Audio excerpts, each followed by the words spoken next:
What if I told you that violence is necessary? Not the kind that spills blood, not the kind that ruins lives, but the kind that protects your soul from being shattered. The kind that says no more when the world tries to crush your spine. Most people think violence is chaos, but there's another kind. A cold, focused fire that lives in every man, buried beneath fear, shame, and obedience. I didn't know that when I was younger. I was taught to be nice. I thought that made me strong, but the truth, it made me a target. Every time someone disrespected me, I smiled.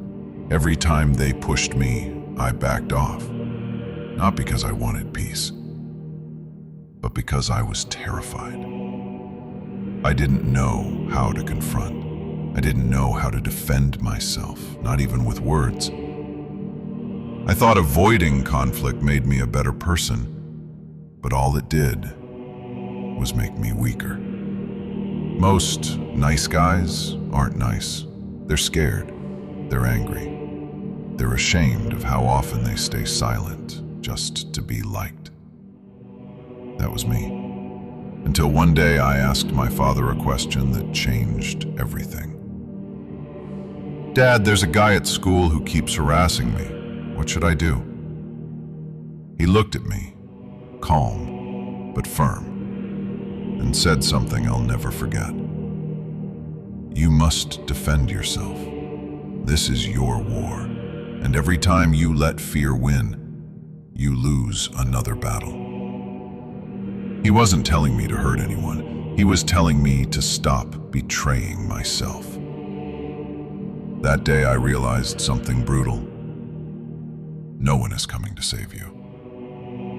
Not your dad, not your teacher, not your friends. Your respect, your freedom, they're yours to fight for. The next morning I walked into school different. Not stronger, not braver, but ready. Ready to stop running, ready to stop flinching. I saw him, the guy who always found a way to get under my skin, and I told myself, if he tries anything today, I won't smile. I won't laugh. I won't back down. And just like that, it happened. He looked at me with that same smug grin, and I stared right into his eyes and said, "Stop, or you'll have a problem with me." He froze. He was taller than me, stronger, louder. But in that moment, I was the threat. I held my ground, no jokes, no fake smile, just silence. And silence is violent when it comes from a man who's no longer afraid. I felt the fear in his eyes, and yes, I was scared too, but I didn't show it, because the moment you show fear, your words collapse. So I stared, and he backed off. Not because I won the fight, but because I won the psychological war. That day, I learned something they don't teach in school. Fear isn't real. It's a wall made of shadows. And once you walk through it, everything changes. I didn't throw a punch. I didn't scream. I just stood tall. And that shattered him. Because power isn't always physical. Sometimes it's the stillness in your eyes, the weight in your voice, the silence that says, "I will not break." And if he had tried to fight me physically, I was ready for that too. Violence isn't just fists and blood. Violence is pressure. It's presence.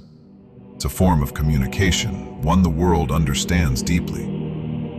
When a country threatens with war, the world listens, not because they want peace, but because they fear what happens if they don't. That's the reality. Power respects power.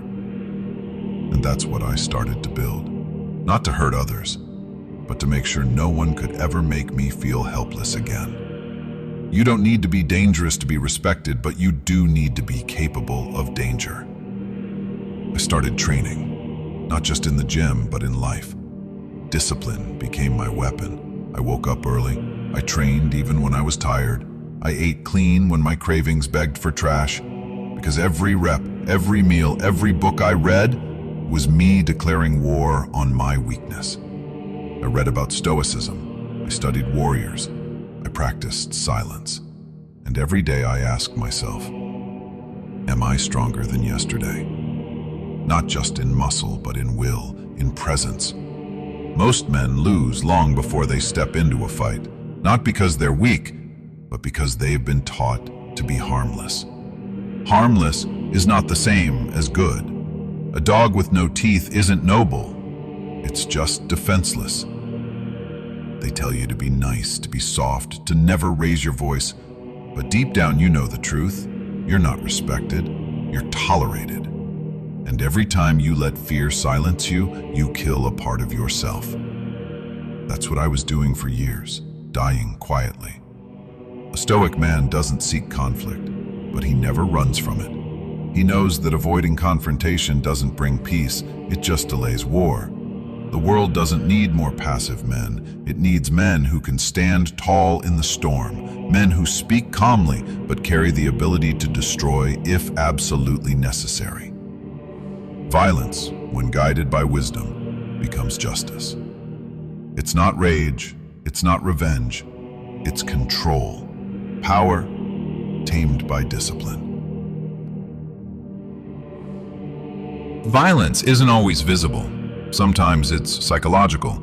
It's in the way you assert yourself, the way you say no without apology, the way you hold eye contact and let silence do the talking. That's the kind of violence most men never learn. They think power is about yelling, fighting, dominating. But true psychological violence is sharper, colder, more precise. It's standing in front of someone who wants to break you and letting them know, without a word, I won't move. But the greatest battle is the one inside. It's not him versus you, it's you versus you. The voice that tells you to stay quiet, to stay small, to be reasonable. That voice has killed more dreams than any enemy ever could. You see, violence isn't about hurting others. It's about killing the version of you that kneels to fear. The version that hesitates, that overthinks, that apologizes for wanting more. You have to bury him. You don't need to punch anyone to be violent. You just need to become a man who commands presence, who walks into a room and doesn't shrink, who speaks the truth even if his voice shakes. That is violence, refined. That is power, controlled. That is masculinity, awakened. And when life pushes you, mocks you, tries to humiliate you, you look it dead in the eye and say, try me. Because now, you're not a nice boy. You're not a victim. You're not a shadow. You're the fire that refuses to be put out. This world doesn't reward the weak. It doesn't listen to the silent. It doesn't respect the ones who play nice to avoid pain. It respects strength, conviction, presence. So ask yourself one final question. Are you the prey or the predator? Because every day, the world will test you. It will push your buttons, cross your boundaries, challenge your worth. And if you flinch, even for a second, it'll eat you alive. Comment, Soul Warrior, if you're done being silent. The fire inside you was never meant to destroy. It was meant to forge.